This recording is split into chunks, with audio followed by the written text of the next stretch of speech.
បាទសួស្តីបងប្អូនទាំងនេះមកបង្ហាញតកៅរបស់យើងតកៅ BFF តកៅរបស់យើងអាយុ13ថ្ងៃហើយ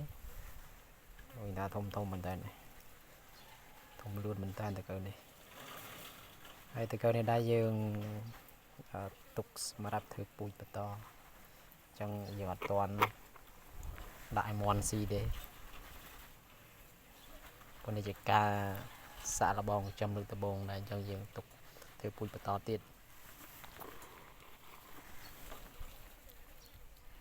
ធំណាស់បងប្អូនអើយធំលួនមែនតើតកៅនេះប្រូតេអ៊ីនច្រើនណាស់សម្រាប់សត្វស៊ីល្អមែនតើ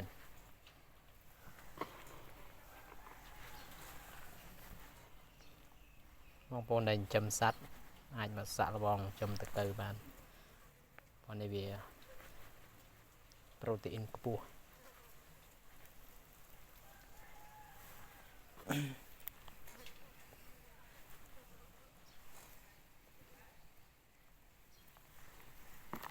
្រើនណាស់ទៅ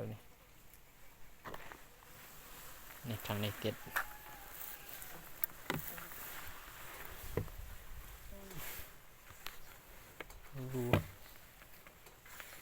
ច្រើនមែនតើ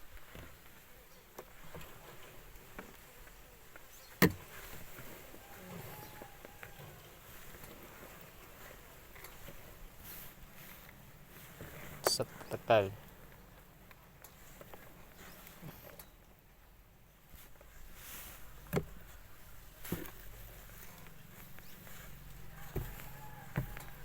ទៅនេះស្តៀង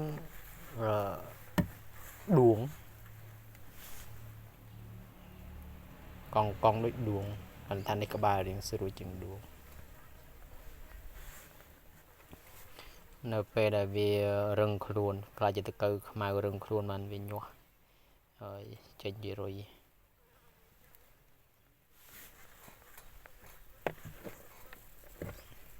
ហើយអារុយហ្នឹងយើងចាំដាក់ស្បៃមុងកាត់ឲ្យវាពងហើយយើងយកពងវាមកភ្ញាស់ជាតកៅវិញ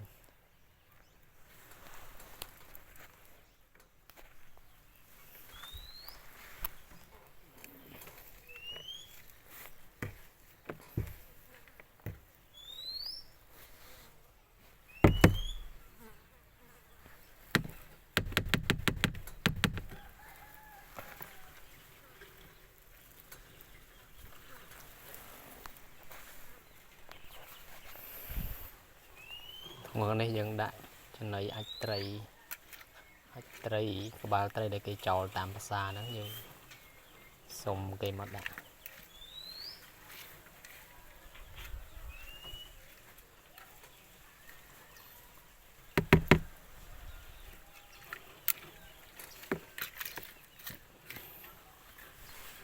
ខាងនេះយើងដាក់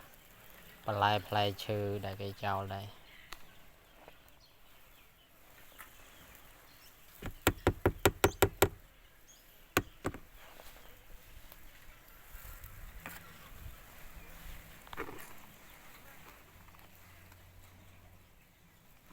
ធំមែនបាទ